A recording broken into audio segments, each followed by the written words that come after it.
What is going on, my friends? My name is Grennan, and just over a week ago, this masterpiece of a game was released on the PS4. Now, what this means is that today I will be doing a comprehensive review, an overview of the game. If you're still curious on if you should buy it or not, if it's any good, some things I like, some things I don't like, all the above, guys. Today, that's what we're going to be discussing, and without further ado, let's get straight into the video. Now, one thing I just want to throw out there before we get any deeper in the video is that I have completed the Platinum Trophy on this game, so I'll be overviewing it from a completionist standpoint, if that matters to any of you guys, but as from a point where I've done everything, if not close to everything you can do in the game, so I've completed it and where to go from now. So just throwing that out there for you guys. Now that we're actually into the review portion of the video, I'm going to do this in a very untraditional way. I'm just going to play the game and rattle off things that I like, things that I don't like, things that I'd like to see improved, and so on and so forth.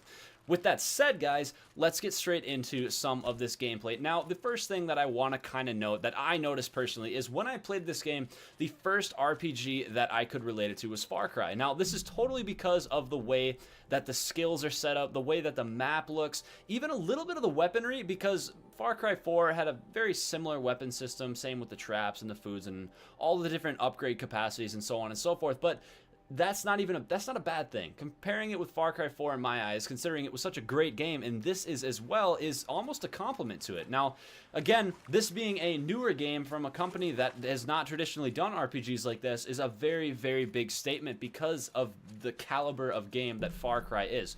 Now, I'm trying to do things as well as talk, so I'm just kind of running around and rambling. We're going to discover campfires while I'm doing this because that's about the only thing I have left to do. Now, another thing that I want you guys all to notice is during this gameplay, I'm going to be showcasing a lot of the different environments within the game. Totally on accident. I'm going to be playing for the majority of the time. But as you guys can see, the graphics in this game, and now this isn't something I normally judge games by, but the graphics within this game, how everything blends together and how it works in cohesion with one another is absolutely mind-boggling. Now, again, I only play this on a PS4, a standard PS4, not a PS4 Pro, so this is 30 frames per second in 1080p. This isn't 4K, and it's beautiful. Everything about it, no complaints. This is one of the best, if not the best-looking game I've ever played, period. It's that good. Now, as you guys can see, I just took down a Belloback. This is one of the mid-tier to difficult-tier enemies, and they're great. And since I'm creating ammo, we can branch off and talk about this right now, the way the weapon wheel system works and how you can just, at a touch of a button, make ammo, and it also slows down time while you're doing that. So, for example, if I jump and then pause, it'll slow down time slightly to give me a little bit of an advantage to make ammo, which is also cool if you guys did not know that. Now, moving on, again, I'm going to repeat myself a lot. I'm sorry about that, but again, graphics-wise, guys, it is just branching off that. It is so beautiful. Now, one thing that I think they could have improved on a little bit was the way the water interacted with the edge of the stuff, but that's me honestly just trying to find something to whine and bitch about. Another thing that is very, very dear to my heart within this game is the way that the movement system works. Now, this is kind of a shocker to actually comment that, but the way how responsive it is, how you can strafe so-and-so, how you can dive, and like the longer you hold the roll button, the farther you dive. The way that if you're aiming and you jump, it slows time, or if you're running and you slide and aim, it slows time. And there's so many different cool abilities about this. Now, another thing I thought was very, very cool is the way you could take over animals. I almost failed right there because I alerted it, but once you progress through the game, you are able to actually control these animals and use them as mounts, which is just, in my eyes, so freaking unique. Everything about this game revolves around its unique... Did I just kill that?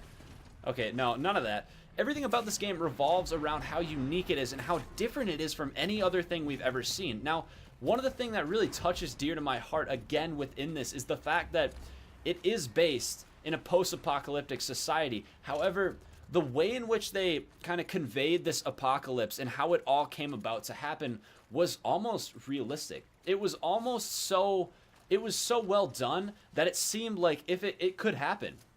The fact, I'm not gonna spoil anything for you guys, because if you haven't played the game, you need to do it. It's fantastic. That's gonna lead me into my next point, but that storyline blending itself with realism and the fact that it could be fake, and this is a new tribe set forth after the apocalypse, and this is like 1,000 years. It's just, there's so many cool things. I'm not going to go into any more detail about that, but it is so incredibly good and so cool how they did that. Oh, there's snow blowing outside. That's fantastic. In March even. That brings me to my next point, though. The storyline of this game is jaw-dropping. I am going to say this. This is the most, not in-depth, but this is the best / most interesting sci-fi storyline I've ever played, period. It is going to be so hard for me to give you a bad review on this game because it is just that good. Everything about this game is just that good. It is so high quality and so top notch, and they put so much effort and did such an amazing job on it that I can't really find anything to complain about and to whine about. Now, I'm going to whine about some stuff in the end here, but we're going to get a little bit more to that. So the first point, which I also wanted to make, was the fact that if you haven't bought this game already, or you haven't like rented it, if you can rent it or something like that, you need to do it. Like, if you like RPGs at all, and you like kind of a sci-fi, futuristic fantasy, this isn't really even fantasy. This is more like just, it's kind of realistic. But if you like that style of gameplay, there's no doubt in my mind you should buy this game. It is worth every single penny. And since we actually just stumbled across the Stalker, let me talk about the combat system a little bit. Now, we have this little thing on the side of our head right there. Hold on, stop moving. Right there, you can see it. It's on the edge of her ear. It is called your focus. The closest thing I can relate your focus to is definitely going to be Eagle Vision from Assassin's Creed if you've ever played it. What it acts as is you can go into it. Again, it slows time very, very momentarily, and you can look around at the environment and see things. Like, for example, you look at it, it scans it. There's your campfire right there. There is a frozen Belloback right there that I just killed, so on and so forth. What it also allows you to do is if you go to the machine catalog, when you're in combat, you can scan in a machine. It will tell you what it is, and then it will then prompt you to go into the machine catalog to find out more about that. So, for example, we just saw a Stalker. We'll go on and we'll look at that. It'll tell us its weaknesses, its critical points. If you look at its like body in the top right corner of the screen there, hopefully I actually can't see it. It's underneath my face cam. I didn't think about that. But there are lit up yellow areas on the monster itself that are its weak points. And if you shoot those, certain things happen. For example, it has a stealth generator, and if you shoot it off, he can no longer cloak, which again makes it incredibly unique and super cool. Now, it also tells you that part's specific weakness, which I will go into now. Those weaknesses attribute directly to the type of ammo you have. You have your tear, fire, corruption, shock, and freeze. It tells you exactly what they all do. Your tear removes armor components. It is so nice for endgame monsters, the very strong ones that have tons and tons of armor, and all you got to do is get to that soft, squishy underbelly to hit those high crits. Now, your fire, I never use it anymore. Corruption, I never touch it, period. Shock, don't use it either. Freeze is what I use the majority of the time because it multiplies your subsequent damage, like it says right there. It is astronomically effective. You can totally see the outcome of the actual freeze weaponry itself, and it's so useful, again, for those endgame monsters, and just any monsters all around for doing some additional damage. If you guys remember, a little over a week ago, I posted a video on my channel called 24-Hour Livestream, which I did. I did a 24-hour live stream of this game from the moment it got released to 11 p.m. the next night. Now, that was really, really awesome. I was totally dead at the end of it, but I leveled up over 40 times. I didn't hardly do any of the story missions because I wanted to save that for myself so I could experience it in a very chill, like, relaxing environment. I just kind of did a lot of completionist stuff in the beginning, and I completed literally the entire beginning side, the right side of the map there, and then probably an eighth of the rest of the map.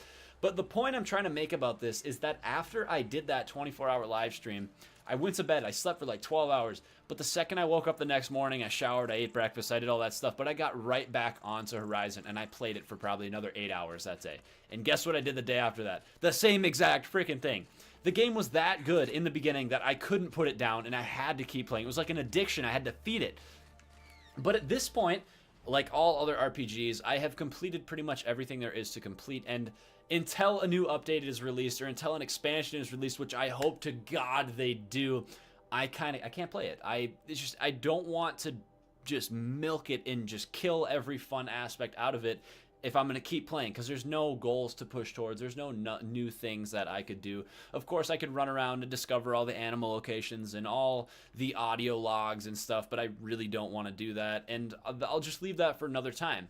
That being said, guys, this game is absolutely incredible. It is staggering, and again, I know I'm repeating myself, but if you have not played it or have not got it, if a friend has it or something, go and play this game and buy it for yourself. Experience the amazingness of this. Amazingness isn't even a word. Experience the amazing quality and the drop dead incredibleness of the storyline, because it is that good. The storyline I'm gonna just tear off of again. It is so good, everything about it. Now, one little thing before we end the video here that I want to note is if you call a mount when you're running, I didn't know this, but if you call a mount while you're running, you'll see it'll run right up alongside of me. It will match your run speed so you don't have to stop.